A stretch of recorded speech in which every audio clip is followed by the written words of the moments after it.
ஜெய் ஸ்ரீ மாத்ரே நமக. ஜெய் குருதத், ஜெய் குரு பரசுராம். நமஸ்காரம். நான் கரூர்லேருந்து வல்சலா பணிக்கர், பிரசன்ன ஜோதிடர்.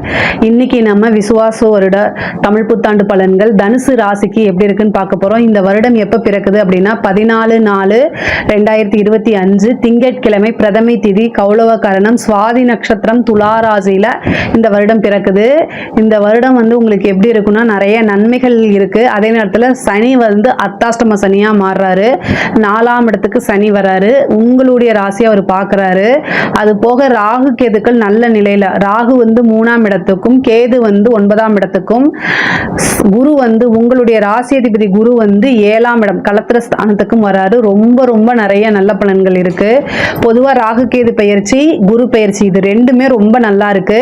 அர்த்தாஷ்டம சனி வருது அப்படின்னு கவலைப்படாதீங்க. என்னடா அது இப்பதான் கொஞ்ச நாள் முன்னாடி 7.5 சனி முடிஞ்சிச்சுன்னீங்க, அதுக்குள்ள இன்னொரு சனியா நீங்க நினைக்காதீங்க, கவலைப்படாதீங்க. 4ஆம் இடத்துல வந்திருக்க சனி மிகப்பெரிய லெவல்ல எல்லாம் உங்களுக்கு கஷ்டத்தை கொடுத்துறாரு. 7.5 சனி, அஷ்டமத்து சனின்னு பாதிப்பு இருக்குல்ல, அதையெல்லாம் உங்களுக்கு பெருசா செய்யாது. ஆனாலும் கொஞ்சம் கவனமாக இருங்க. பொதுவாகவே தனுசு ராசிக்கு இந்த விசுவாச வருடம் ரொம்ப நல்லா தான் இருக்கு. 10ஆம் இடத்தை சனி பார்க்கறாருங்க. 10ஆம் இடத்தை பார்க்கறதுனால தொழில அலட்சியம் கூடாது, தொழில சோம்பேறித்தனம். நீங்க உங்களுக்கு ஒரு வாய்ப்பு வரும்போது சோம்பேறித்தனத்தை காமிக்காதீங்க, உடனே அதை செயல்படுத்துங்க. தனுசு ராசியை பொறுத்த வரைக்கும் உங்களுடைய ராசியுடைய சிம்பல் என்ன? வில்லம்பு. எப்படி நீங்க ஒரு காரியம் ஸ்டார்ட் ஆயிடுச்சு அப்படின்னா அது திரும்ப அது உட்காரக்கூடாது. அது வெற்றி பெற வரைக்கும் நீங்க கடுமையான உழைப்பை நீங்க போட்டுதான் ஆகணும். ஆனா பொதுவாகவே பார்த்தீங்கன்னா தனுசு ராசியில இருக்கக்கூடிய மூல நட்சத்திரம், பூராட நட்சத்திரம்லாம் ரொம்ப ஹார்ட் ஒர்க் படக்கூடியவங்களா தான் இருப்பீங்க. ஆனாலும் இப்போ சனியுடைய பார்வை இருக்கனால இன்னும் கொஞ்சம் எக்ஸ்ட்ராவா எஃபர்ட் போட்டீங்க அப்படின்னா கண்டிப்பாக மிகப்பெரிய லெவல்ல உங்களுக்கு சாதனை அப்படிங்கிறது, நீங்க எடுக்கக்கூடிய காரியங்கள் எல்லாத்துலேயுமே வெற்றி தான் உங்களுக்கு. குருவோடைய அனுகிரகம் இருக்கு. சனியோடைய பார்வை இருந்தாலும் குருவோடைய பார்வை இருக்கனால அது உங்களுக்கு நல்லது தான். இந்த ஒரு வருஷத்துக்கு உங்களுக்கு நிறைய நன்மைகள் தான் நடக்க போகுது. குரு உங்களுக்கு 3ஆம் இடத்தை பார்க்கிறாரு. நீங்க எடுக்கக்கூடிய காரிய வெற்றி அப்படிங்கக்கூடிய ஸ்தானம் 3ஆம் இடம். அப்போ நீங்க எடுக்கக்கூடிய காரியங்கள் எல்லாமே சித்தியாகும். காரிய வெற்றிக்கு தான் குருவே பார்க்கிறாரு. ஒரு குருநாதர் கிட்ட வழிபாடு பண்ணுங்க, குரு சித்தர் ஜீவ சமாதி வழிபாடு பண்ணுங்க. இது எல்லாம் இன்னும் சிறப்பான பலன்களா உங்களுக்கு கொடுக்கும். புதுசா தொழில் தொடங்குறதுக்கு இந்த காலகட்டம் ஏற்றதான்னு கேட்டீங்கன்னா தாராளமா நீங்க பண்ணலாம். உங்களுடைய சுய ஜாதகத்தை பார்த்துக்கிட்டு 10ஆம் இடமோ அல்லது 10ஆம் அதிபதியோடைய தசா புத்தியோ இதெல்லாம் எப்படி இருக்குங்கிறத செக் பண்ணிக்கோங்க. அதுக்கப்புறம் நீங்க ஸ்டார்ட் பண்ணுங்க. ஏன்னா சனி 10ஆம் இடம் தொழில் ஸ்தானத்தை பார்க்கிறாரு. அதனால அதே மாதிரி குருவோடைய அனுகிரகம் பரிபூர்ணமா இருக்கனால நீங்க தாராளமா ஸ்டார்ட் பண்ணிக்கலாம். அதே மாதிரி பார்ட்னர்ஷிப் உங்களுக்கு கிடைக்கிறதுக்கு உண்டான வாய்ப்புகள் இருக்கு. 7ஆம் இடத்துக்கே குரு இருக்கனால பார்ட்னர்ஷிப் ஸ்தானம்ங்கிறனால பரிபூர்ணமா உங்களுக்கு பார்ட்னர்ஷிப் இவ்வளவு நாள் உங்களுக்கு ஒரு உழைப்பு இருக்கு, நல்ல நாலேஜ் இருக்கு. ஆனா முதலீட்டுக்கு தான் ஆள் இல்லை அப்படின்னா அதுக்கு பார்ட்னர் கண்டிப்பாக கிடைப்பாங்க. அதே மாதிரி உத்தியோகத்தில் இருக்கவங்களுக்குலாம் இது ரொம்ப ரொம்ப சூப்பரு. தொழில் மூலியமா நல்ல வருமானமும் வந்துடும். நீங்க எடுக்கக்கூடிய அத்தனையுமே சக்சஸ் ஆகும். மிகப்பெரிய லெவல்ல சக்சஸ் ஆகிறதுக்கு உண்டான வாய்ப்பு இருக்கு. ஏன் அப்படின்னா 3ஆம் இடத்துக்கு ராகு வராரு, அதை குரு பார்க்கிறாரு. வளர்ச்சி அப்படிங்கிறது பிரம்மாண்டமான வளர்ச்சியாக மாறும். உத்தியோகத்தில் இருக்கவங்களுக்கு நல்ல ப்ரமோஷன் கிடைக்கும், நல்ல சேலரி இன்க்ரிமெண்ட் கிடைக்கும். அதே மாதிரி உத்தியோக மாற்றம் உறுதியாக உண்டு. இந்த காலகட்டங்களில் இடமாற்றமோ உத்தியோக மாற்றமோ வேலை மாற்றமோ உறுதியாக உண்டு. இதை ட்ரை பண்ணுங்க, கண்டிப்பாக கிடைக்கும். திடீர்னு ஒரு ப்ரொமோஷன் கிடைச்சிடும். அது உங்களுக்கு மிகப்பெரிய லெவலில் ஆச்சரியம் மூட்டக்கூடிய அளவுக்கு இருக்கும். 4ஆம் இடத்துல வந்திருக்கக்கூடிய சனி படிப்புல தடை தாமதத்தை கொடுத்துருவாரு. நீங்க ஒவ்வொரு நாளும் உங்களை மோட்டிவேட் பண்ணணும். பண்ணா மட்டும்தான் படிப்புல நீங்க நல்ல நினைச்ச ரிசல்ட் அடைய முடியும். அதே மாதிரி படிச்சு முடிச்சோன்னே வேலை கிடைக்குமா அப்படின்னா 6ஆம் இடம் உங்களுக்கு 6ஆம் இடத்துக்கு சனியோடைய பார்வை இருக்கு.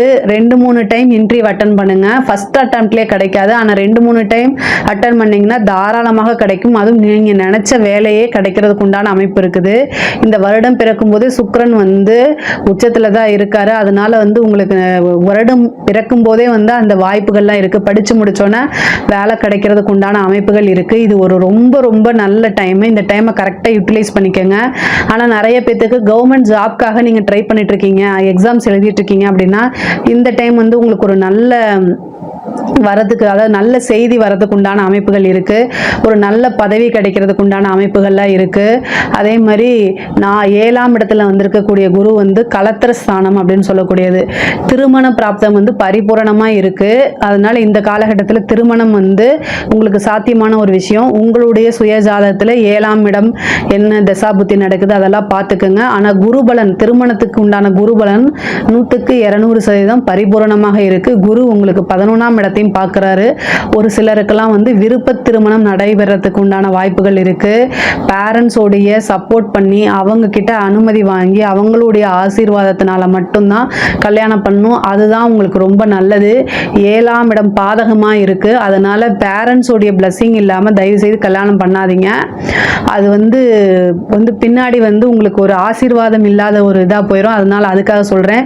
அதே மாதிரி புத்திர ஸ்தானத்துக்கு வந்து 5ஆம் இடத்துக்கு வந்து சனியோடைய பார்வை இவ்வளோ நாளா இருந்துச்சு. இப்ப சனியோடைய பார்வை இல்லாதனால புத்திர பாக்கியம் கிடைக்கிறதுக்கு உண்டானது. ஏன்னா குரு வந்து புத்திர காரகன், அவரே உங்களுடைய ராசிக்கு பார்க்கறதுனால புத்திர பலம் வந்து புத்திர ஸ்தானம் வந்து ரொம்ப வலுவாக இருக்கனால சந்தான பிராப்தம் நிறைய பேத்துக்கு கிடைக்கும்.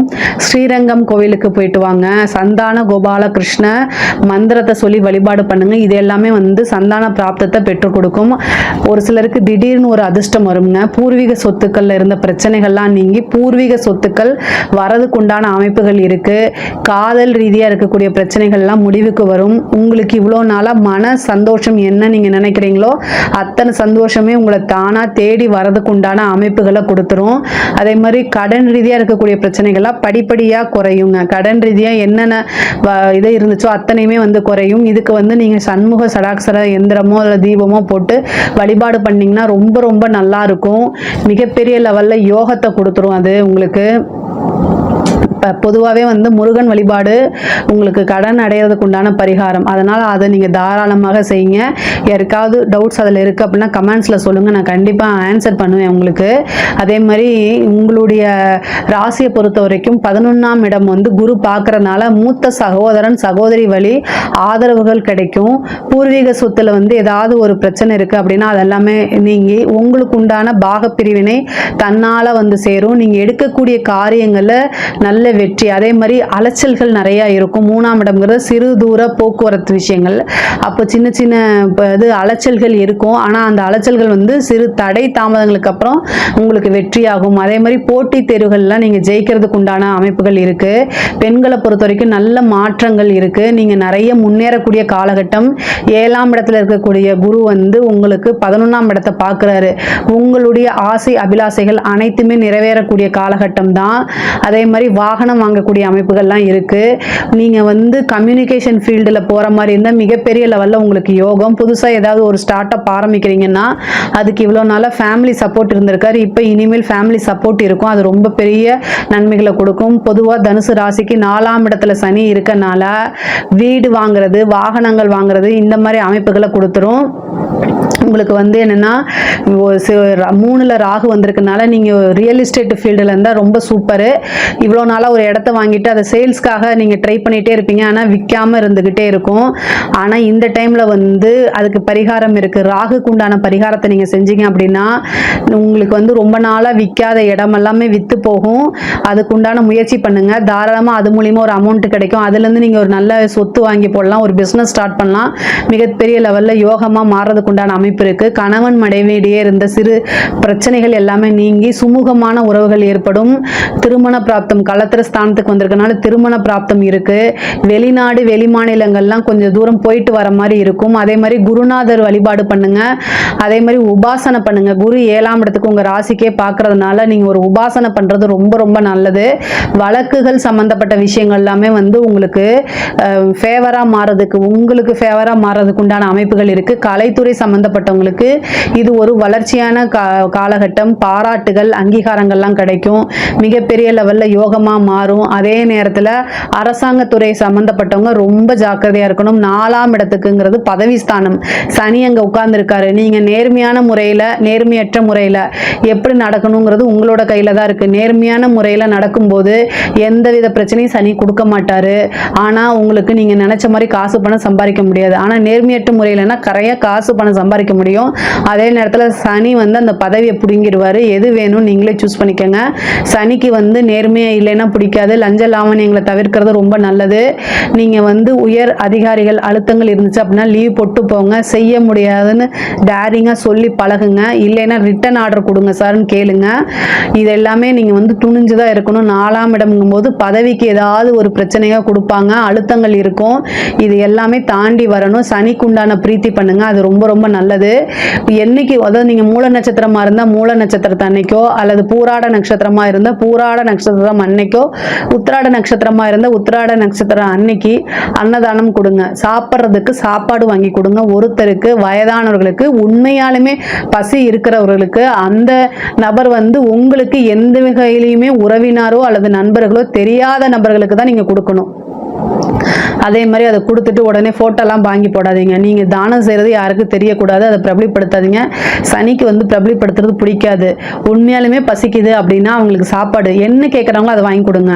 2 இட்லி கேட்டால் வாங்கி கொடுங்க, இல்லை பிரியாணி கேட்டாலும் வாங்கி கொடுங்க. ஆனால் தானம்ங்கிறது வந்து அதாவது குறிப்பறிந்து உதவி செய்யன்னு சொல்கிறோம்ல, அது மாதிரி பசியறிந்து அவங்களுக்கு என்ன தேவையோ அதை பண்ணுங்க. சாப்பிட்டுப்புட்டு தெம்பா இருக்கு ரோட் சைடில் படுத்துருக்கவங்கலாம் போய் கொடுத்தீங்கன்னா அதை கொண்டு போய் விற்றுட்டு ட்ரிங்க்ஸை வாங்கி போட்டுருவாங்க. அந்த மாதிரி தயவுசெய்து செய்யாதீங்க.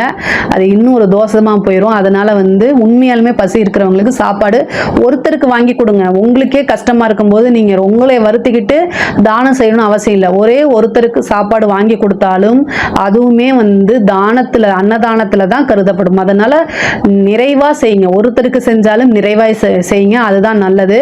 சனிக்குண்டான பிரீத்தி வந்து காலபைரவர் வழிபாடு பண்ணுங்க, ஆஞ்சநேய வழிபாடு பண்ணுங்க. இதெல்லாம் இன்னும் சிறப்பான பலன்களாகவும் யோகமாகவும் மாறும். பொதுவாகவே தனுசு ராசிக்கு இந்த வருடம் வந்து ரொம்ப ரொம்ப நல்லா தான் இருக்கு. பெண்களுக்கும் சரி மற்ற எல்லாத்துக்கும் சரி ரொம்ப நிறைய அற்புதமான பலன்கள் தான் இருக்கு. இதுல ஏதாவது சந்தேகங்கள் இருக்கு அப்படின்னா கமெண்ட்ஸ்ல கேளுங்க, நான் கண்டிப்பா ஆன்சர் பண்றேன். நம்மளுடைய சேனலை லைக் பண்ணுங்க, ஷேர் பண்ணுங்க, சப்ஸ்கிரைப் பண்ணுங்க. நன்றி, வணக்கம்.